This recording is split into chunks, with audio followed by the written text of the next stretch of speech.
After leaving a voicemail for my wife, Molly, whom I'd been married to for 5 years, I glanced at my phone one last time.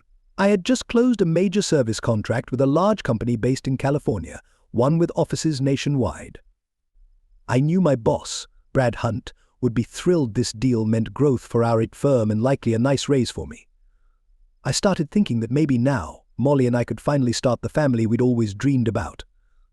But a lingering feeling gnawed at me since I'd returned from a recent camping trip with Brad. Molly hadn't seemed like herself. She was distant, irritable, and snapped at me over minor things. It wasn't just her mood, though. When I got home and threw in a load of laundry, something odd caught my attention. There was a strange texture and strong scent on her underwear that I couldn't ignore. The realization struck me like a punch, and I felt my world begin to crumble.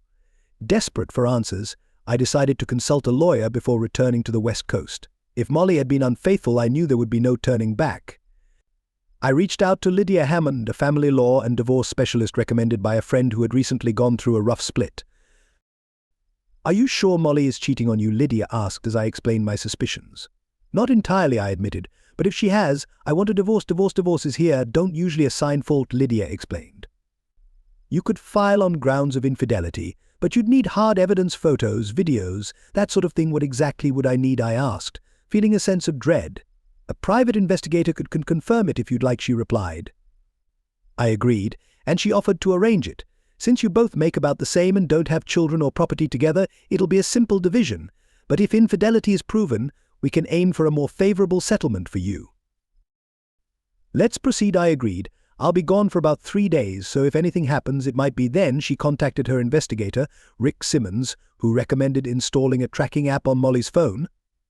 He also suggested a device to record calls on our landline and offered a small audio recorder for her purse.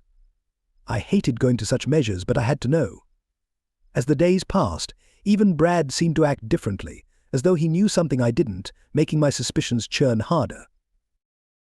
Finally, the day came. Molly drove me to the airport, kissed me goodbye, and I promised to call that evening. When I did, she surprised me by mentioning she'd be waitressing at a party Brad was hosting. One of his usual servers was unavailable, and he'd offered Molly $150 to help out. "All right, but be careful," I said, trying to sound casual. "Just tell me about it tomorrow." "Sure," she replied. "You know I love you, right?" "I love you too, Molly," I said, hanging up as a knot tightened in my stomach. Immediately, I called Rick to inform him of her plans for that evening. "We'll keep an eye on her and update you," he assured me. The next day, I tried calling Molly's cell, but there was no response. I tried the landline again, only the machine. Trying to push down the worry, I told myself she couldn't have spent the night at Brad's. Still, the day dragged on until I received an email from Rick. "Molly spent the night at Brad's place and is still there." The message included attached photos, images I wouldn't soon forget. She hadn't just been with Brad, there were 2 other men, friends I once trusted. My hands trembled as I stared at the photos, struggling to breathe, let alone think. I attempted to call her again, but reached only her voicemail. Overwhelmed, I headed down to the hotel bar to drown my anger. The next morning, I checked the tracker and saw her phone was still at Brad's. Rick sent a follow-up email with additional photos, this time showing her with a large group that included Brad's son, Matt, and several people from Brad's team, as well as others I didn't recognize, likely Matt's friends. A wave of nausea washed over me. With the contract signed, I packed up, checked out of the hotel, and caught an early flight home. When I got back, Molly's car was gone, so I went inside to change. I called Lydia's office and arranged to meet her that afternoon. When Molly finally picked up her phone, she sounded a little breathless. "Hey, it's me," I said, trying to keep my tone steady. "Where are you?" "I'm at home," she answered, sounding calm. "Just finishing up a few things before classes start." I swallowed my frustration. "All right, well, I'm done here in California and heading back." "Oh, okay," she replied softly. "I miss you so much. Call me when you land, and I'll come pick you up." "No need," I replied. "I'll just take a taxi." I hung up without telling her I loved her or mentioning I looked forward to seeing her. She probably noticed. With a sigh, I left to see Lydia, picturing Molly staring at her phone, confused. Usually I ended every call by saying I loved her, but not this time. My voice likely sounded more distant too. She had originally planned to come home after that first night, but lying there with Brad and his son proved too enticing for her to leave. She convinced herself she'd end it when classes resumed, and I'd never know. Instead, she stayed another night, welcoming Brad back from work to find her with his son Matt on his bed. Brad simply smirked, saying, "Maybe I should send your husband on trips more often. You know I have classes starting soon," she laughed, treating it all like a game. "I'll be busy next week. I'd never do anything like this with him around. Why not?" Brad teased. "Maybe he'd enjoy seeing what real men do." Brad and Matt laughed, pleased with themselves. "I had a great time," she said, "but I don't want to hurt Mason. I still love him." "Well," Brad suggested, "maybe I'll make sure he's away another weekend, and you can visit us again." "Sounds fun," she smirked, "but at some point he'll figure it out. Mason's not an idiot." Brad shrugged, picking up a video camera. "Don't worry, I'll handle Mason. But I don't want you with him anymore. You're ours now." "Understood." "All right," she muttered. "I'll think of something." And just like that, Molly became someone I didn't recognize, basking in attention from Brad's friends and co-workers like she was at some twisted gathering. When I finally saw all the evidence Rick had collected, the truth hit me hard. There were photos and even 2 DVDs of her with multiple men, doing things she'd never done with me. Watching it felt like seeing a stranger, unrecognizable in her actions and choices. Lydia tried to console me, but it was clear there was no going back. "Why would she do this?" I muttered, still reeling from the betrayal after 5 years of marriage, and Brad too, someone I'd considered a friend. "We'll move forward with the divorce on grounds of infidelity," Lydia confirmed. "We could also file an alienation of affection lawsuit against Brad and the others. It may not yield much, but we might secure a reasonable settlement." "Do whatever you need to," I replied, my voice hollow. "Just keep it together." "All right," Lydia warned. "Don't do anything you'll regret." "I won't," I assured her, "but I'm done here. I can't work for Brad anymore or be around those guys." I left Lydia's office, sat in my car, and scrolled through my contacts until I found Gabriel Nelson's number. Gabriel was the CEO of Empire, a firm that had been after me for a while. "Nelson here," Gabriel answered. "Gabriel, it's Mason. Mason Ford Mason. It's been a while," he replied warmly. "How's everything?" "Could be better," I admitted. "Is that position still open at Empire?"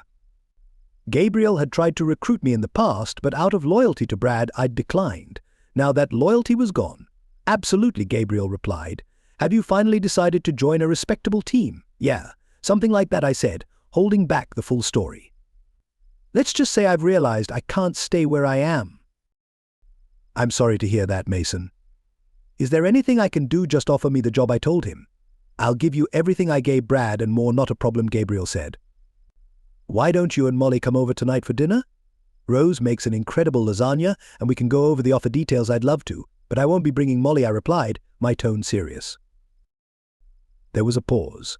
"Oh, is everything all right?" "I'd rather explain in person, Gabriel," I said. "It's complicated." "All right," he responded, clearly concerned. "Well, Rose is a licensed counselor. If you need to talk, she might be able to help." "That actually sounds good," I replied, appreciating the offer. "Come by around 6:30, Gabriel suggested. "I'll see you then," I said, feeling a small sense of relief for the first time in days. As I ended the call, a weight lifted off my shoulders. With Gabriel's job offer confirmed, my future seemed a bit clearer. I started the car and headed home, where Molly was still nowhere in sight. I grabbed my briefcase, went inside, and took a long shower. After changing into fresh clothes, I sat down at my computer to draft my resignation letter. Around 5, Molly finally came home.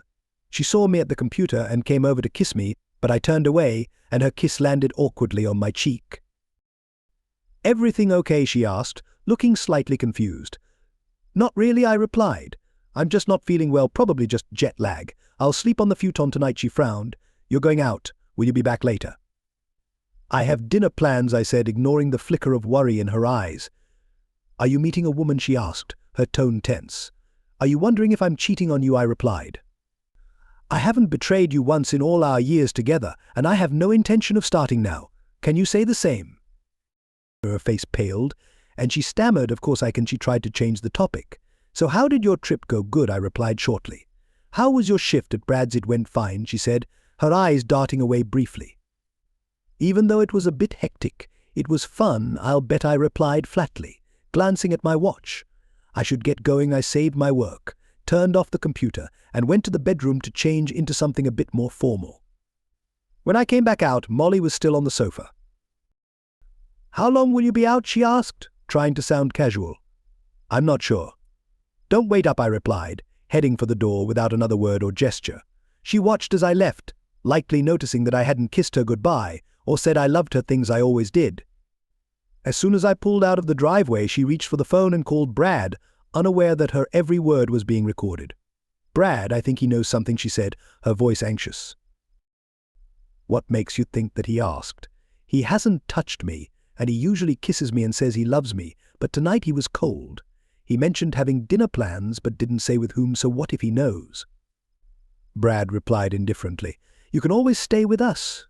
Don't worry about Mason, I'll keep him busy enough that he's rarely home, but I don't want to lose him, Brad," she insisted. "I still love him." Brad laughed. "Sure you do. You've shown us all how much you love him these past few days, haven't you?" "Stop," she said sharply. "I know what I did, and I liked it, but that doesn't mean I want to lose Mason." Brad's tone turned dismissive. "Just give him time. If he doesn't come around, we'll handle it. You're ours now, and you'll help us keep it that way. You wouldn't want the school board to see those videos, would you?" "You wouldn't dare," she whispered, horrified. "Oh, I'd love to," he sneered. "There's plenty of footage of you in compromising positions, so you'd better make sure Mason behaves." Her defeated sigh was the last thing I heard before the recording ended. I clenched my jaw, trying to suppress the wave of disgust that rose within me as I pulled up to Gabriel and Rose Nelson's two-story house. I grabbed the bottle of wine I'd picked up along the way and rang the doorbell. Gabriel opened the door with a welcoming smile, accepting the wine with a nod. "Come on in, Mason. Thanks for bringing this, it'll go perfectly with dinner," he said, leading me into the dining room where Rose was setting the table. "Mason, meet my wife, Rose. Rose, this is Mason Ford, our new operations manager," Gabriel introduced us. "Nice to meet you, Mrs. Nelson," I said, shaking her hand. "Please, call me Rose." "Mrs. Nelson sounds too formal," she replied warmly. We took our seats, and Rose served her lasagna as Gabriel poured the wine. The food was incredible, and I couldn't help but say, "This is the best lasagna I've ever had." "I'm glad you like it," Rose said. "It's one of my favorite recipes." After some small talk, Gabriel gave me a curious look. "So Mason, what made you decide to leave Brad's firm so suddenly?" I hesitated, then nodded. "It's a long story," I said, gathering my thoughts before sharing everything with them.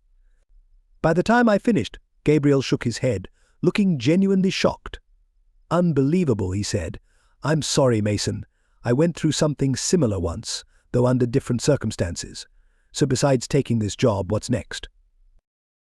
"I've filed for divorce," I admitted. "My lawyer says it should be a simple split, given the situation." Rose looked at me with sympathy. "Have you thought about counseling?" I shook my head. "It's gone too far. I don't even recognize her anymore."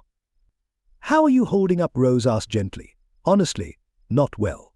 My lawyer suggested I try to act normal around her, but it's difficult." "I can hardly look at her anymore," I muttered, still in shock over the betrayal. "Talking to a psychologist might help," Rose suggested. "I'd be happy to speak with you if you're open to it." Gabriel nodded and added, "Rose is amazing at what she does. She was a lifesaver for me during a tough time after thinking it over." I replied, "I'd appreciate that, Rose." "Good man," Gabriel said, giving my shoulder a reassuring pat. "Take the time you need, just let us know, and we'll work it into your schedule." We finished dinner, and Gabriel took me to his office to discuss my new role over a glass of brandy.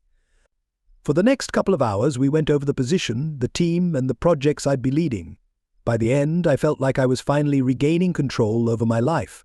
I shook Gabriel's hand, thanked him, and headed home. When I arrived around 10 p.m., the lights were still on, and I found Molly sitting on the couch. She looked up and asked, "How did the meeting go?" "It went well. Thank you," I replied coolly. "Now, if you don't mind, I'm heading to bed." I went into the spare room where I'd set up my computer and began undressing. Molly appeared in the doorway. "Are you sleeping in here now?" she asked. "I told you I'm not feeling well." "The futon's fine," I said, brushing her off. She hesitated. "It's just. You were away for a few days, and I thought maybe we could, you know?" "I'm not in the mood," I replied, feeling a wave of disgust just at the thought. "Okay. Maybe tomorrow?" she asked, her voice barely audible. I didn't respond, and she turned away, likely wondering if I knew anything. The next morning I got up early, grabbed my resignation letter, and downloaded the recording of her call with Brad. Without a word to Molly, I left the house. When I got to the office, I didn't bother greeting anyone. I went straight to my office and started packing. Brad came in, looking puzzled. "What's going on?" he asked. I handed him 2 envelopes, one containing the signed California contract and the other my resignation. "I'm done. Effective immediately. I expect my bonus, final salary, and any unused vacation pay."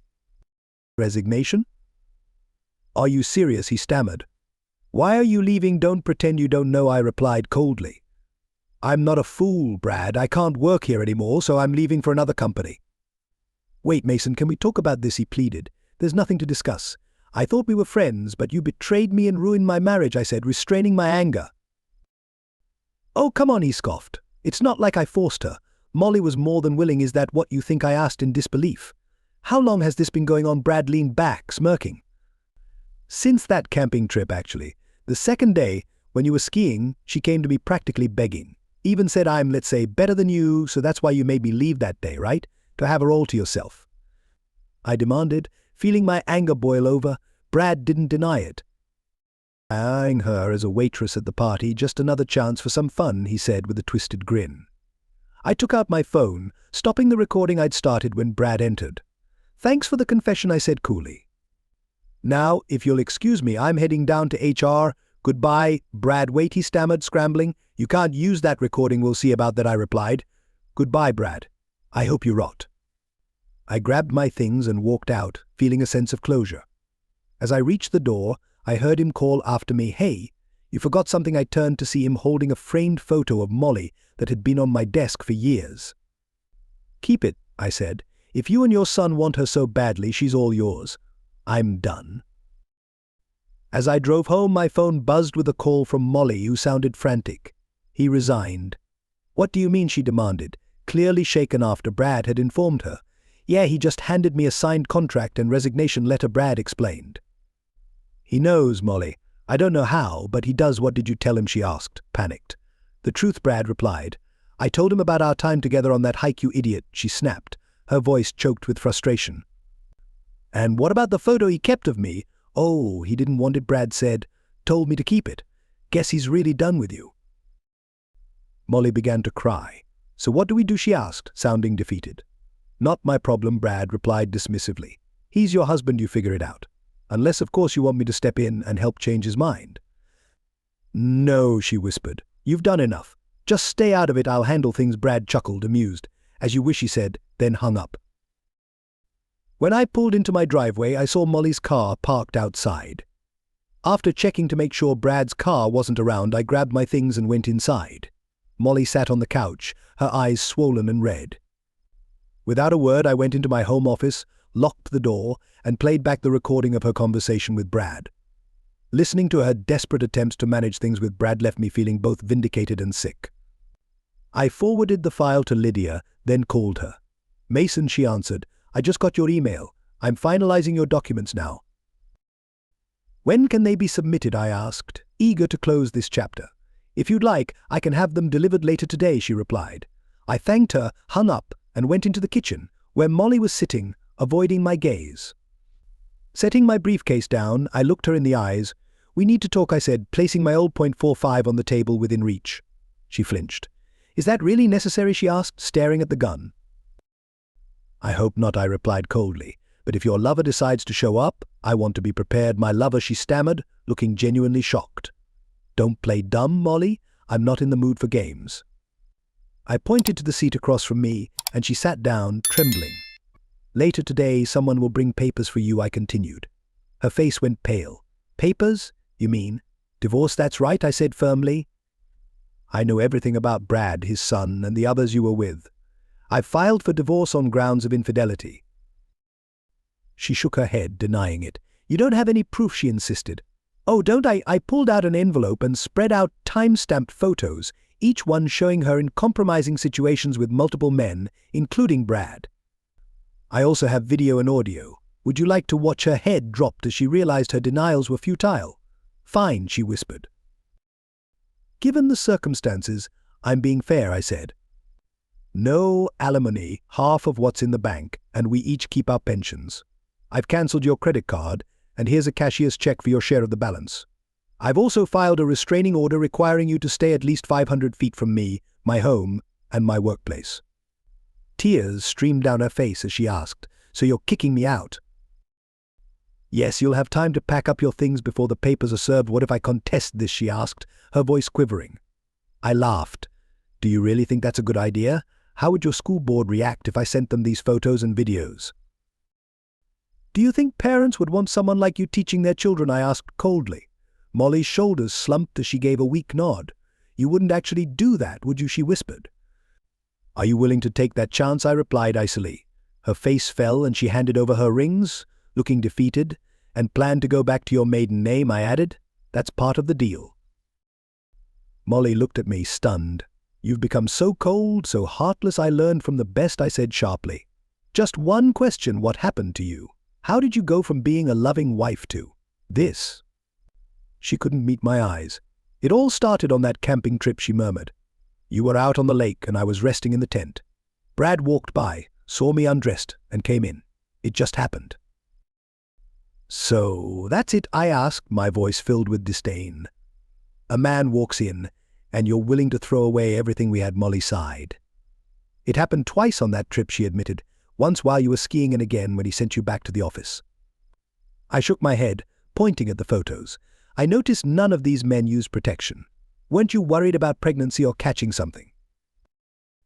"I'm on the pill," she muttered. "Doesn't make it foolproof," I replied.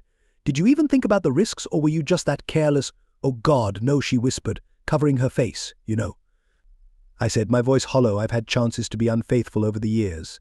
Women far more attractive than you, but I never went through with it. I thought I had a loyal wife.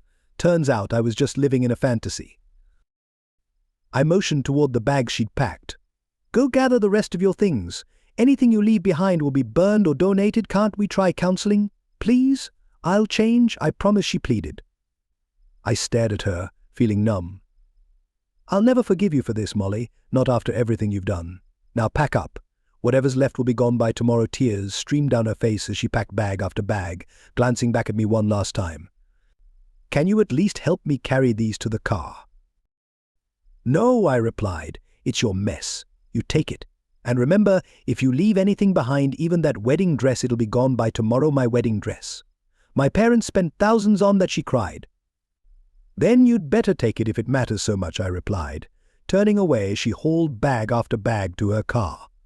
After 2 hours, she was visibly exhausted. "I can't fit anything else in the car. Can I come back for the rest?" "No," I said firmly. "You can arrange for someone else to collect it, but you're not coming back here. There's a restraining order." She gave me a weary, tearful look. "What am I supposed to tell my parents?" "Try the truth for once," I replied. "Tell them you cheated on me with my boss and others. If I tell them that, they'll disown me," she said, defeated. "Not my problem," I responded coldly. "But if you try to paint me as the villain, they'll hear the full story." At that moment there was a knock on the door. I looked at her. "That's for you." Molly opened the door to see a sheriff's deputy. "Are you Molly Ford?" he asked. She nodded, and he handed her an envelope. "You've been served," he said. "You're required to vacate the premises immediately." Tears streaming, she signed the papers and looked back at me. "I'm so sorry," she whispered.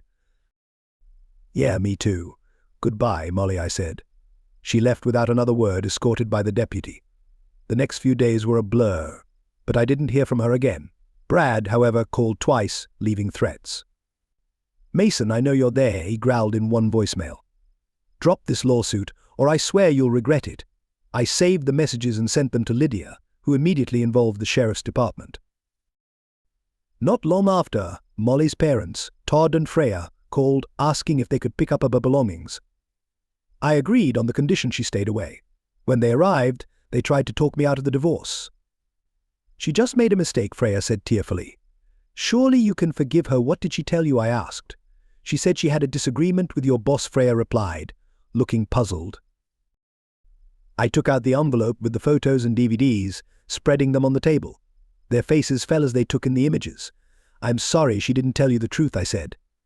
"It was far worse than she made it sound." "Oh, Mason," Freya whispered, horrified. I had no idea. Todd's face reddened with anger.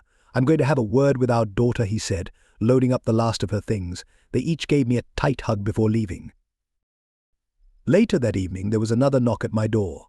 Looking through the peephole, I saw Brad, his son Matt, and two former colleagues. Quickly, I went to my office, grabbed my gun, and dialed 911, keeping the gun out of sight. I barely cracked the door open before they stormed in, led by Brad. "I'm going to teach you a lesson, you piece of," he snarled, advancing toward me menacingly. I drew my pistol, aiming it directly at him. They all froze in their tracks. "You really want to test me?" I asked, my voice steady. "Just so you know, I've already called the cops. If you're still here when they arrive, you'll all be arrested for violating the restraining order."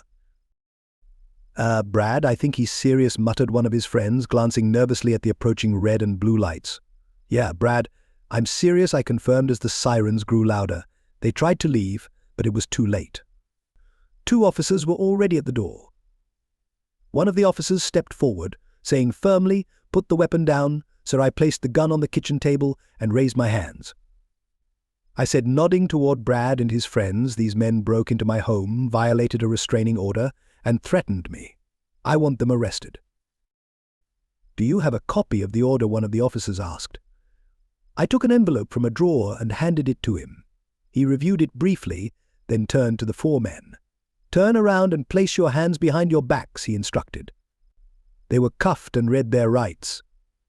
Brad glared at me as they were led out, but I just watched them go, feeling a strange sense of finality. "Do you have a license for this firearm?" one of the officers asked. "Yes, I do," I replied, showing him my ID and firearms certification. He nodded, giving me a quick caution. "Be careful with that," he said. "Understood." "Thank you, officer," I replied, feeling a sense of relief as the police finally left. The next 3 months flew by as I settled into a new routine. My job at Empire was far more rewarding than my time with Brad's company had ever been. Weekly counseling sessions with Rose helped me work through my lingering anger and trust issues, and I'd even started picking up a few new hobbies.